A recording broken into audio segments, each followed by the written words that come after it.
which we have the legal procedure. We have the legal procedure against such act. We have what we call professional police standard, and they deal with such cases, they trial them and they sentence them, and so have been sentenced.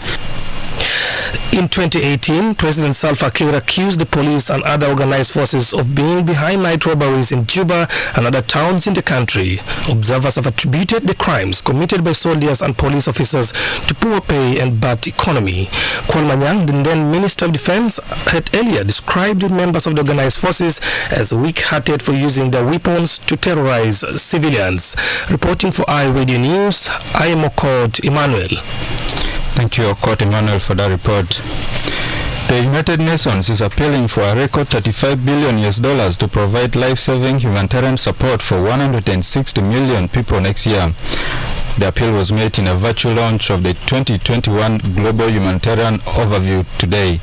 The UN says the actual need is even higher. Christina Nyalel reports.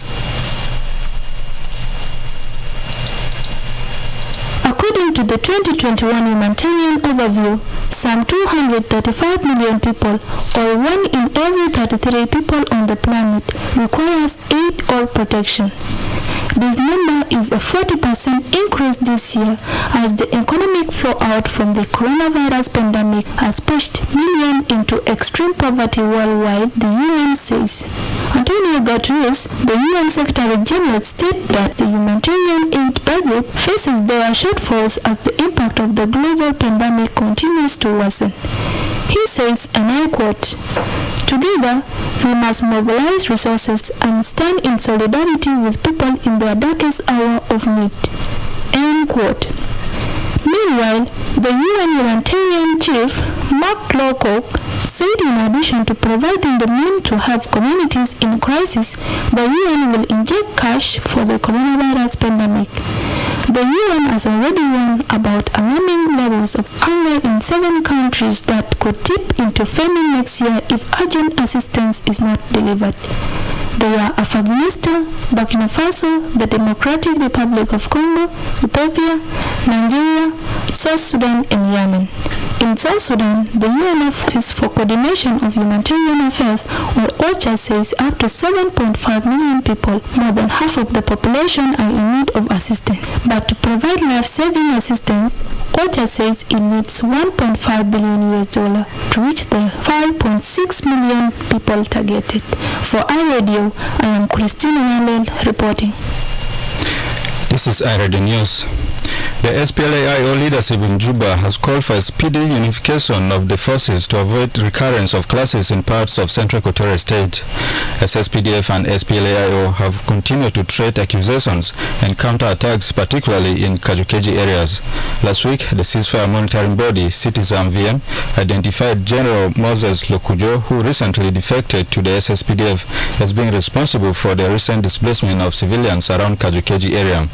The deputy military spokesperson, Colonel Lam Paul Gabriel, says the Peace Party also demands immediate withdrawal of SSPDF from SPLA-IO assembly areas that were created when the peace agreement was signed. The SPLA noted this continuous, provocative and intended violation and came up with the below resolution. We demand the immediate withdrawal of the SSPDF from the SPLA assembly areas of Kirwa, Andejo, Kendere, Mangalatore. These areas I just mentioned were the areas belonging to the SPLA-IO when peace was signed and when the master ceasefire map was created. This position was already allocated to the SPLA-IO and Moroto Unified Training Center. We demand immediate withdrawal, immediate investigation of the violations and holding the perpetrators accountable for the crimes committed. Recommends the immediate unification of High Command and graduation of the forces by the concerned committee to avoid constant violation. Provision of food and medicines to the forces in Morata Unified Training Center as the attackers looted the food and the medicines from the center. General Lokojo, who switched sides from the SPLA-IO to the SSPDF in September, is said to have also blocked access to a military training camp. This is contrary to the revitalized peace deal, which obligates all the parties to desist from actions that may impede or delay the provision of humanitarian assistance or protection of civilians and restrict the free movement of people. The office of the Central Equatorial Governor says it has contracted a company to tarmac custom Rock City Law Clinic Road to ease recurrent traffic jam on Gudele Road. Gudele Road is reportedly too small to accommodate the number of motorists plying it, especially during rush hours. Accidents have also increased in recent days due to the heavy and uncontrolled jam around St. Kizito, Low and Kubirabuba. The jam has resulted in disrespect of traffic rules, making motorists ply on opposite sides of the road. Users have also accused roadside vendors of squeezing themselves to the tarmac, occupying space for motorists. However, the office of the Central Equatorial Governor says there are plans to tarmac custom Rock City Law Clinic Road to provide an alternative for motorists. Derek Derrickson is the press secretary in the office of Governor Emmanuel Anthony Adel. I believe within the few coming weeks we'll be able to witness the launching. Yeah, it's not a local company. It's one of the international companies that belong to some of Chinese. Well, I cannot exactly confirm to you how much is it going to be hosting for the rehabilitation, but sooner than later we will avail it to the public. In 2014, Juba City Council promised to pave all major roads leading to residential areas in the town. So far, the roads around Jebel and Nyakuron areas have been paved, with the exception of the Customs Rock City Road. But Mr. Derrickson says the road will now be tarmacked.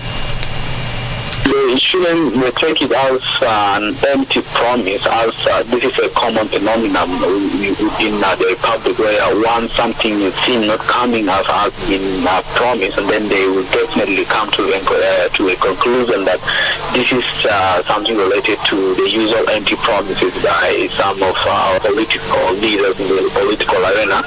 But I have to assure the people that this is something which is going to happen. The leadership of Emmanuel Anthony is action-oriented, and it's based on action performances, and sooner or later all this are going to be seen as a dream come true.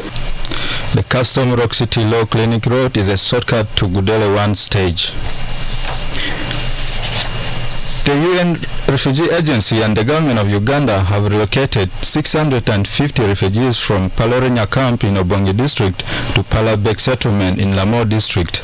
Uganda's Daily Monitor reports that the relocation process that started early last month ended with the last batch last Friday.